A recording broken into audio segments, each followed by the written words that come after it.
मेरा नाम अभिषेक कुमार है और आज हम जनरल थ्योरी ऑफ रिलेटिविटी की सेकंड जो है वीडियो लेके आ गए हैं, सेकंड पार्ट। तो अब हम आगे कंटिन्यू करते हैं उस चीज़ को। तो पहला चीज़ है फ्रीडमैन इक्वेशन। तो ये रहा फ्रीडमैन इक्वेशन। तो यहाँ पे ये जो h है उसे हम हबल्स पैरामीटर कहते हैं या फिर हबल्स कांस्टेंट। और यहाँ पे ये आप देख रहे हो रो, तो उसे हम डेंसिटी ऑफ यूनिवर्स कहते हैं, ठीक। और ये जो इक्वेशन है, इस इक्वेशन को हम इस तरीके से भी लिख सकते हैं यहाँ पर। तो यहाँ पर ये जो टर्म है उसे हम मैटर डेंसिटी बोलते हैं और इस वाले टर्म को कर्वेचर कहा जाता है। और ये जो टर्म हमारा बना है वो हम डार्क एनर्जी कहते हैं। तो कई जगह पे ये इस इक्वेशन पे यहाँ पे सी रहता है, तो कई जगह पे ये सी नहीं भी दिया हुआ है। तो आप ये और ये इन दोनों में आप एक चीज़ कॉमन देख रहे होंगे, ये यहाँ पे ए स्क्वायर है और यहाँ पे कैपिटल आर स्क्वायर है। तो यहाँ पे कंफ्यूजन होने की जरूरत नहीं है, दोनों का ही मतलब जो है सेम ही है। तो यहाँ पे आर जो है रेडियस ऑफ यूनिवर्स है। तो यहाँ पे ये वाला जो डार्क एनर्जी वाला जो टर्म है, ये इस टर्म को अगर हम इस इक्वेशन से हटा दें, तो इस इक्वेशन को यहाँ से हम हटा दें तो हम देखेंगे ये इक्वेशन जो है ये इतना, तो क्या होगा इसकी वजह से ये डार्क एनर्जी अगर हट गई तो इसकी वजह से जो है यूनिवर्स जो है हमारा एक्सपेंड कर रहा था, तो उसकी वजह से एक्सपेंड करने की वजह डी एक्सेलरेट होने लगेगा। ये टाइम है और ये साइज है। और इस तरह से जो हमारा यूनिवर्स क्या कर रहा था, एक्सपेंड कर रहा था। और ये मैंने हबल्स लॉ बताया था, वहाँ पर इस तरह से था ये, बल्कि यहाँ पे एक्सपेंड तो कर रहा है लेकिन साथ ही साथ जो एक्सपेंडिंग रेट है वो भी इंक्रीज हो रही है, जो कि हम यहाँ से हम देख रहे हैं, ठीक। तो यहाँ पे क्या हमने ये टर्म हटा दिया डार्क एनर्जी वाला, तो डार्क एनर्जी टर्म हटाएंगे तो हम यहाँ पे इस इक्वेशन जो बचा है इतना इक्वेशन देखेंगे कि यूनिवर्स एक्सपेंड करने के बजाय डी एक्सेलरेट हो रहा है इस तरीके से।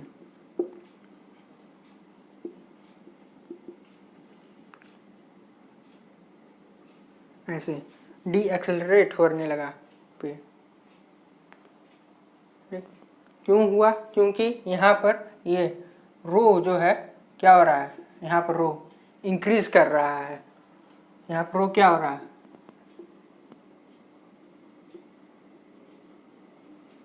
इंक्रीज हो रही है, ठीक। यहाँ पे रो इंक्रीज कर रहा है, तो रो इंक्रीज करने की वजह से जो यूनिवर्स का जो शेप है वो हाइपरबोलिक हो जाता है।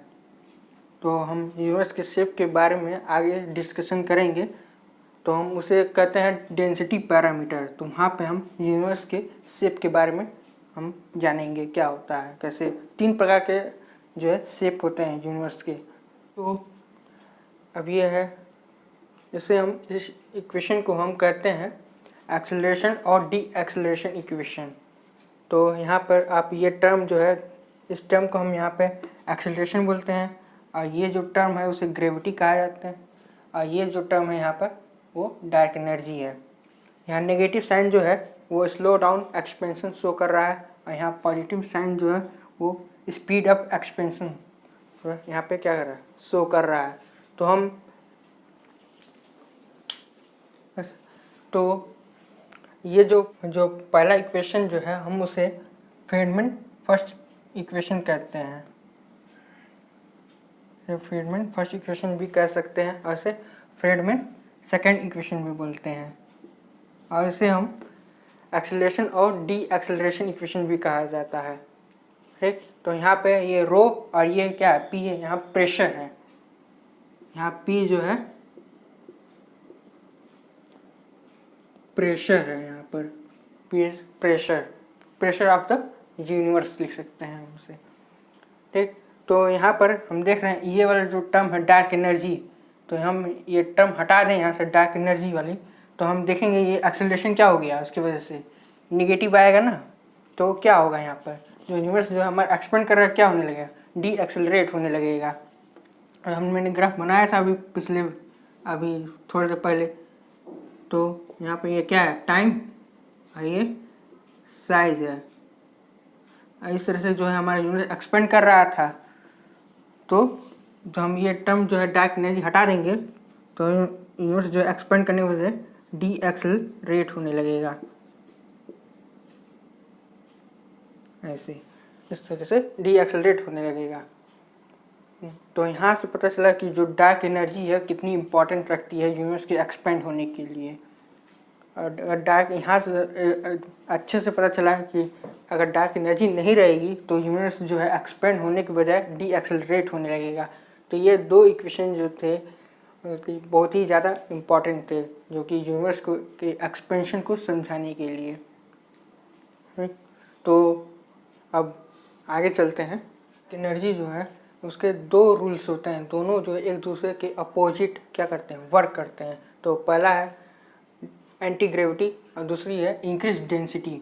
तो जो डार्क एनर्जी है एक तरीके से एंटी ग्रेविटी की तरह वर्क करता है। तो एंटी ग्रेविटी हम जानते ही हैं कि जो है वो सारे मैटर्स को क्या करता है, पुल करता है, और एंटी ग्रेविटी क्या करता है, तो उसे पुश करता है। तो और यहाँ पे इंक्रीज डेंसिटी जो है, अगर यूनिवर्स की डेंसिटी बहुत ज़्यादा कर दे तो वो क्लोज्ड हो जाता है। तो क्लोज शेप आता है, और एक फ्लैट शेप होती है और एक ओपन शेप होती है। तो अभी हम आगे डिस्कशन कर रहे हैं इसके बारे में। तो हम यहाँ पे देख सकते हैं ये कि जो हमारी ये actual density of the universe है, और ये इसे हम क्रिटिकल डेंसिटी ऑफ यूनिवर्स कहते हैं। यानी कि जो हमारा जो यूनिवर्स है वो डेंसिटी और क्रिटिकल डेंसिटी के बराबर है। तो इसके इसीलिए जो यहाँ पे दोनों अगर एक बराबर हैं तो इक्वल टू 1 होगा ही। तो ये शो कर रहा है कि हमारा जो यूनिवर्स है क्या है, ये फ्लैट है। इस तरीके से फ्लैट यूनिवर्स शो कर रहा है ऐसे, ये चीज़ कैसे है तो अभी हम आगे डिस्कशन कर रहे हैं। क्रिटिकल डेंसिटी क्या होती है, average density of matter required for the universe to just hold the expansion but only after an infinite time.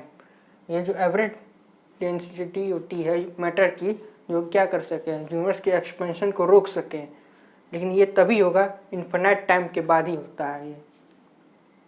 ये तब होगा जब after an infinite time.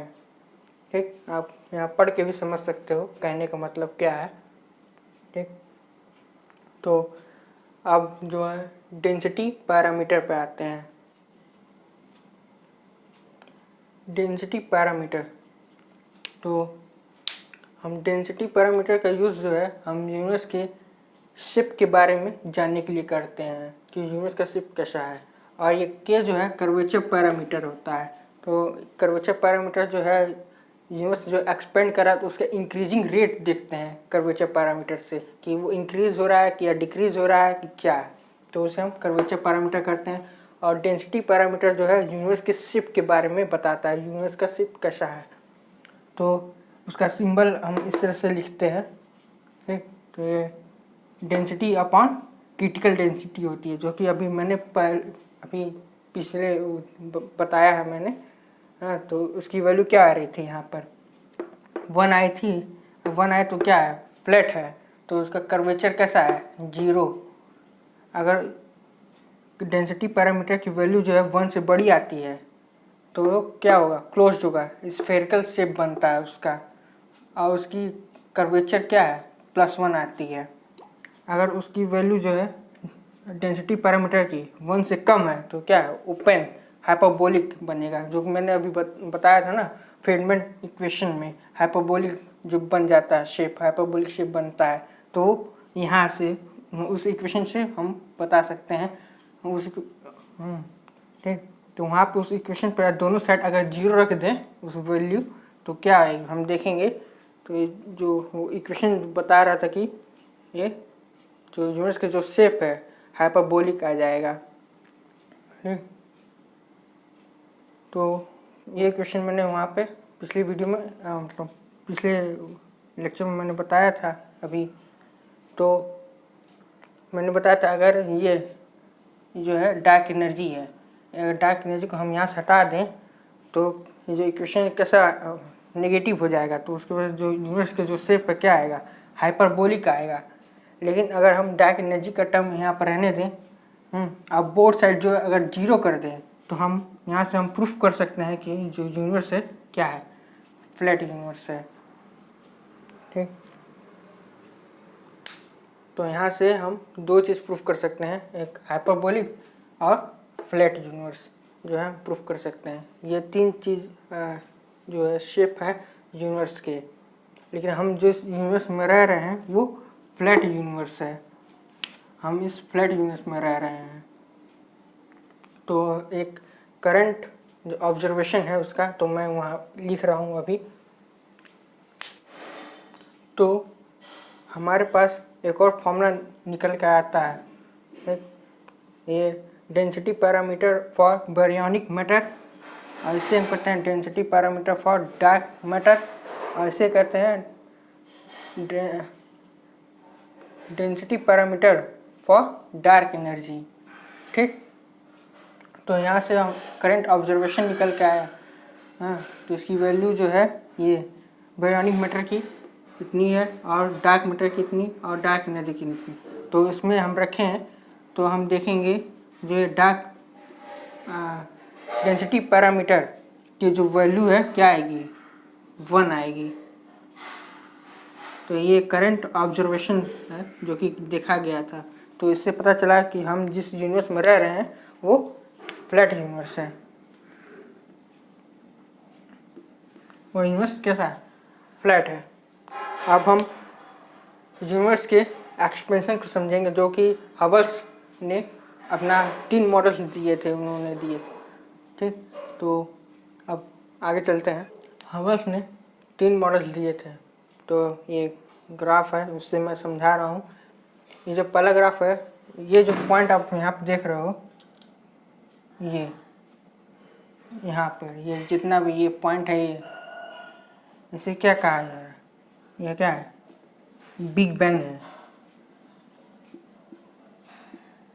Big bang, ठीक, यहाँ पे भी है, यहाँ पे भी वही चीज़ है, बिग बैंग ही है।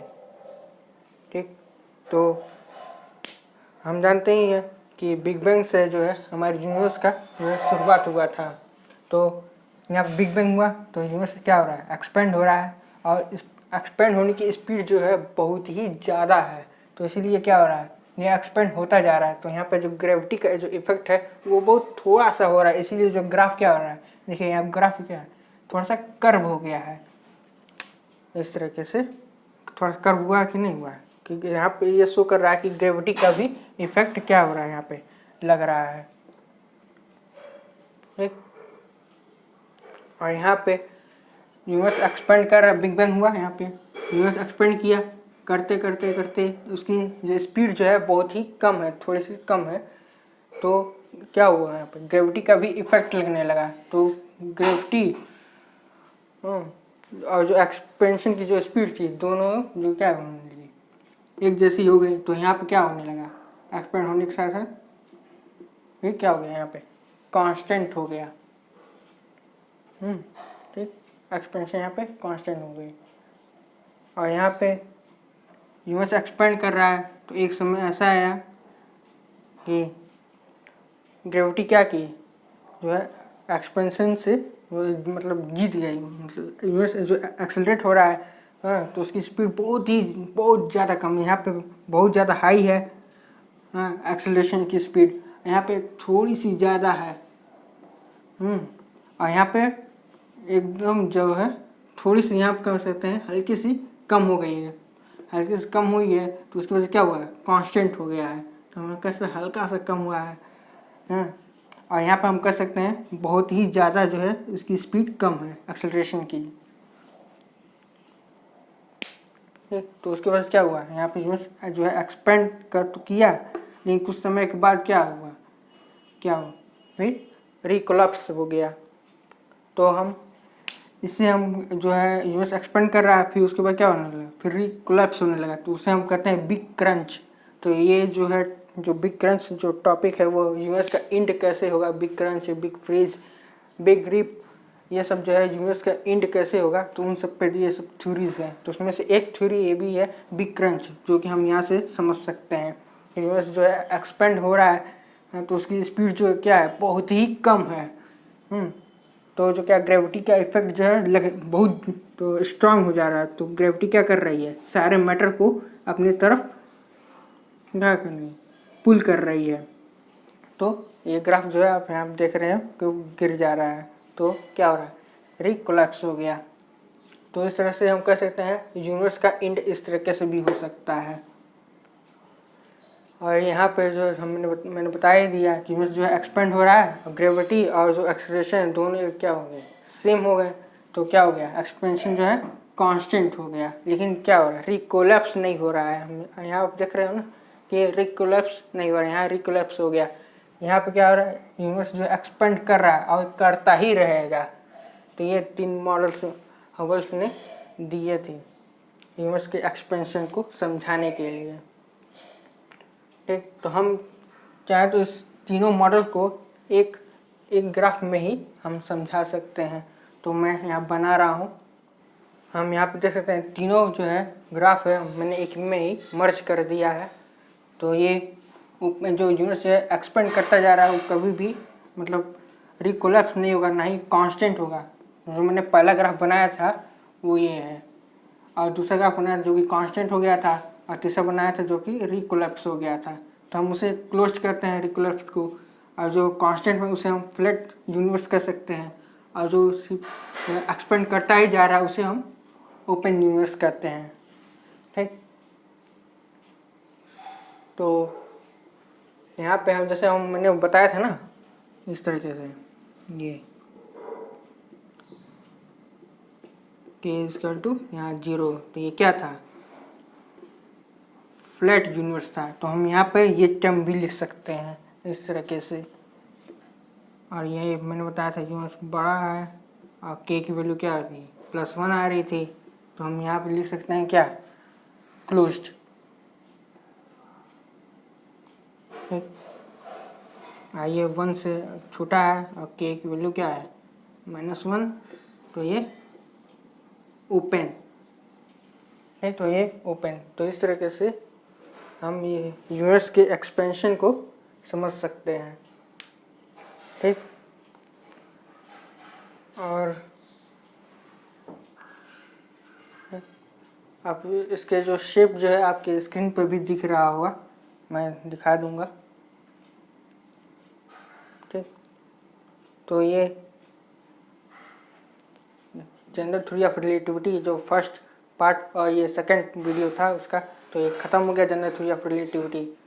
तो अब हम आगे जो है कुछ और नए टॉपिक्स के बारे में हम बात करेंगे। तब तक के लिए goodbye and thank you for watching this video.